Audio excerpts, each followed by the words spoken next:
I knew I needed resources if I was going to track down Roscoe Bob Bryant, and hunting Plummer looked like a good way to get rich quick.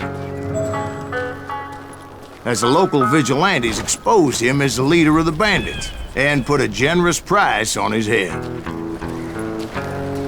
Plummer rallied his gang to plunder one last gold mine before making their escape, and that's where I thought I'd find him.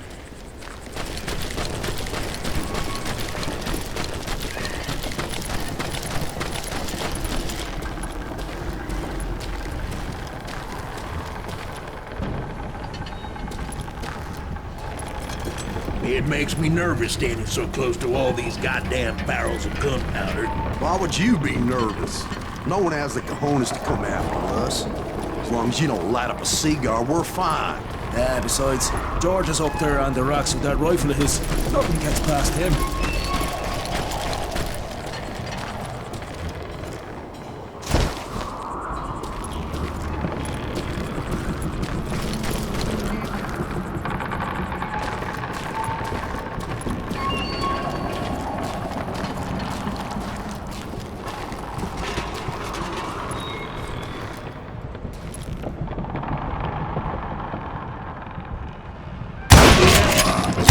Father pointed out to me more than once. God made men. Samuel Colt made them equal.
I knew that dynamite wasn't mine, so I decided the polite thing would be to return it.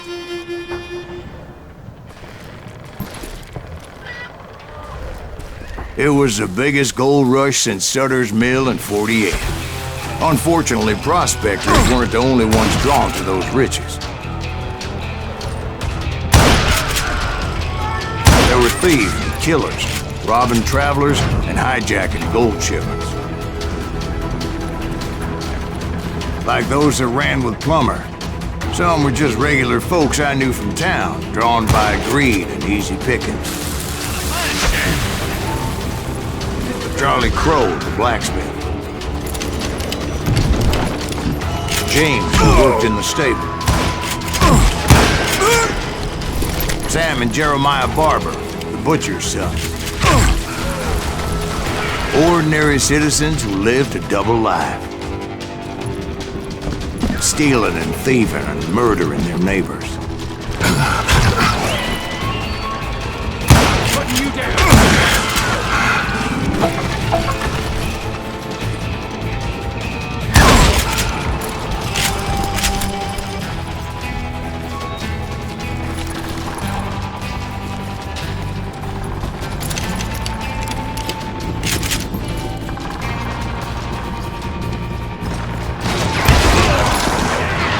Of course, the rest were veterans of the Civil War.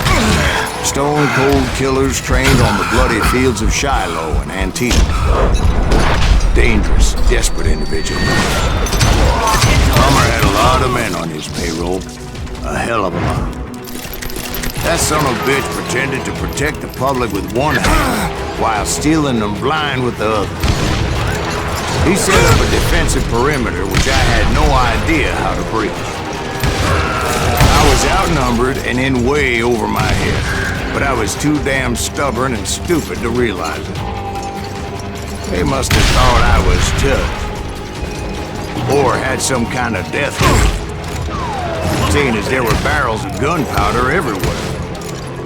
Watch out for the goddamn gunpowder!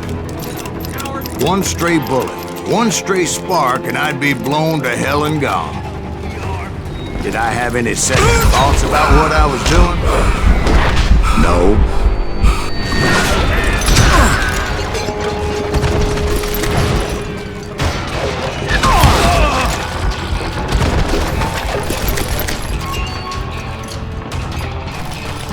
I thought I was some kind of hero.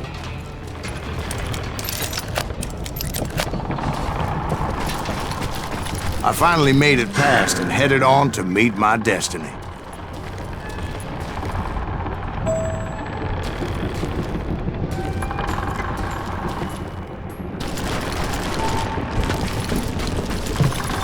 But first, I had something I needed to figure out.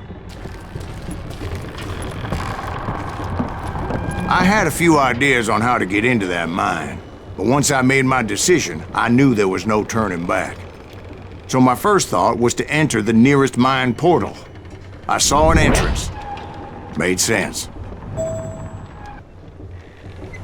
It was the quickest way in, but that also made it more dangerous, as there would undoubtedly be enemy pickets posted along the way.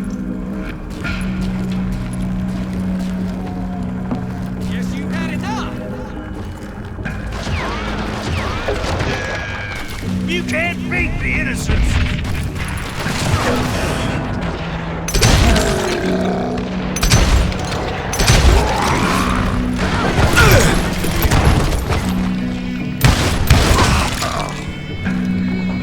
You can run, but you can't hide forever. Besides, once you enter a mine like that, it's easy to get all turned around. And that confusing maze of corridors wouldn't even be the worst of it. Some of those shafts could be as deep as hell.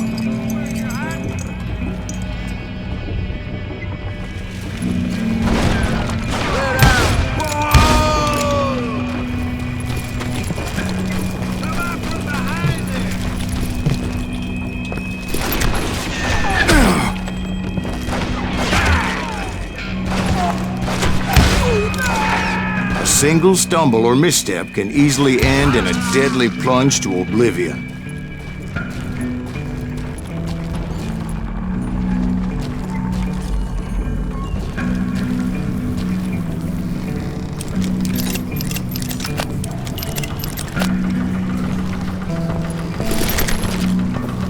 I got this!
Quick reflexes often make up for a lack of common sense. Luckily, I was never one to be easily bushwhacked.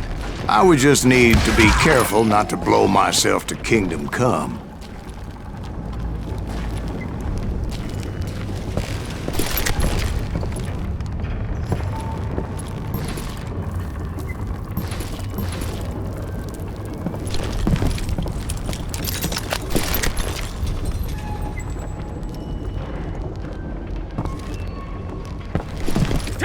With all that gunpowder and dynamite everywhere, a body has to know what he's shooting at.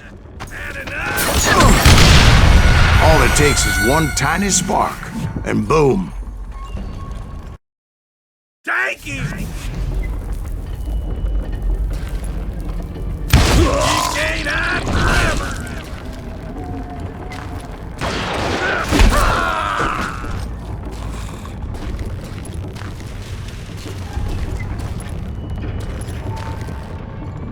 One wrong bullet could have turned that mine into a dad-blasted tube.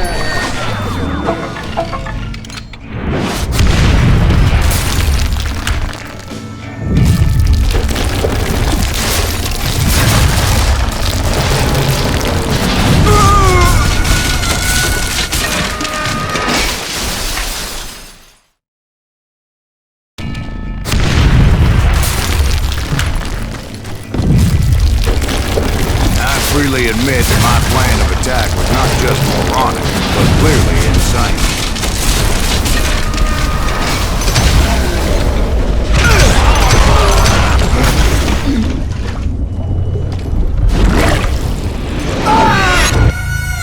It's a good thing that I abandoned that ridiculous plan before I even tried it. Instead, I spotted a ladder, a way into the mine from the opposite side.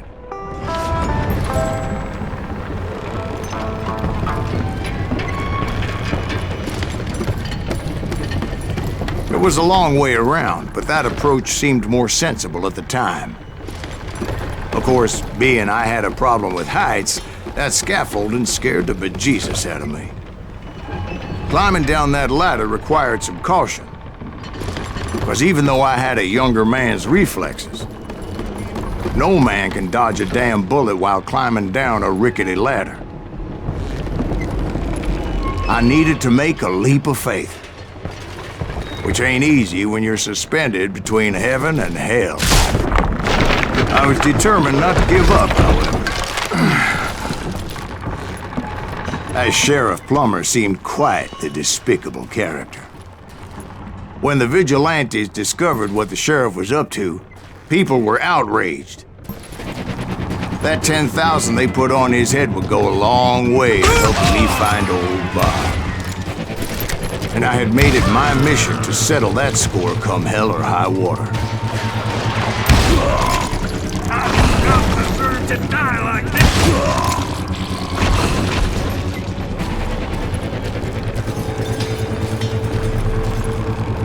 But first, I would have to make a choice. Take the elevator or climb the ladder.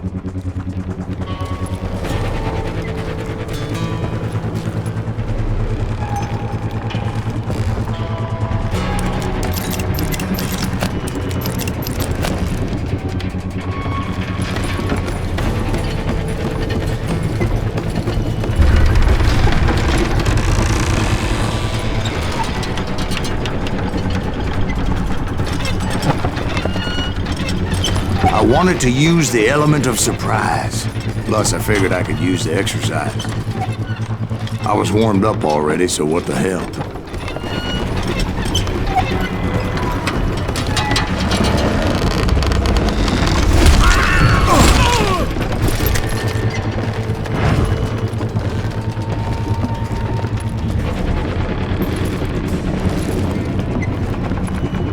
Plummer was a mad dog killer, and the people of Nevada City deserved better. Nevada City? Well, I thought Plummer met his maker in Bannock, Montana. Right, well, he was the sheriff of both places at one time or another, but that's neither here nor there. The point was, taking him down would save a lot of lives, including my own.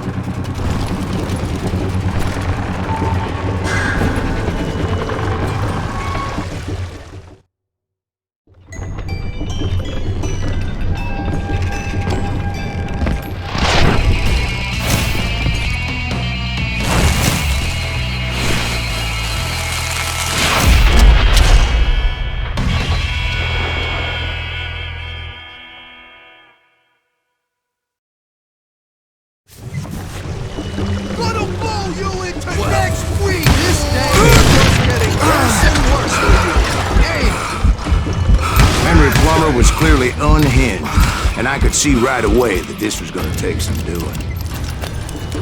I'm going all medieval on your ass! That one! Did it! Oh! Lucky shot! Oh! Oh! This cocksucker is smarter than he looks! You can shoot, but can you aim?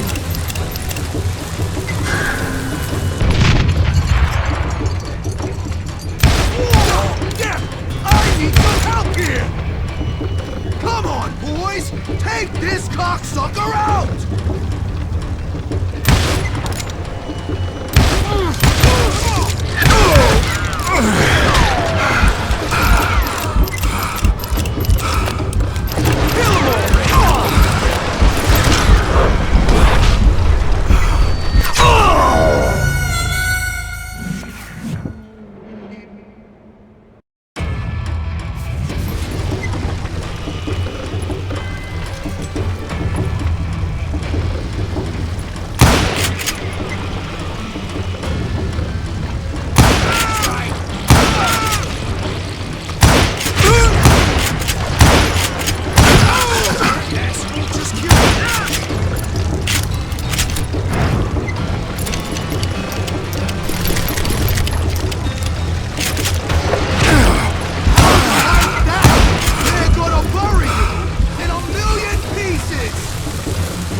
So that's how Henry Plummer died.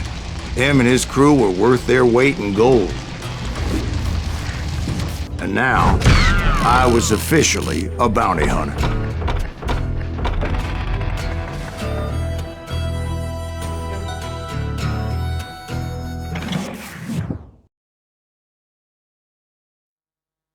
So, did you finally go after that Bob feller? Well, I heard word he was in Kansas with John Wesley Hardin. So that's where I went. Where in Kansas?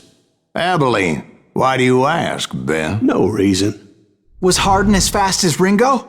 Ringo was fast, but John Wesley was as fast as the devil himself.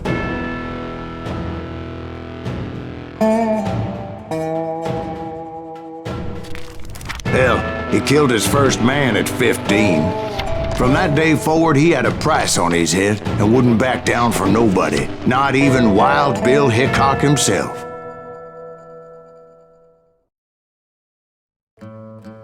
Alright, we'll see you in the next part, guys.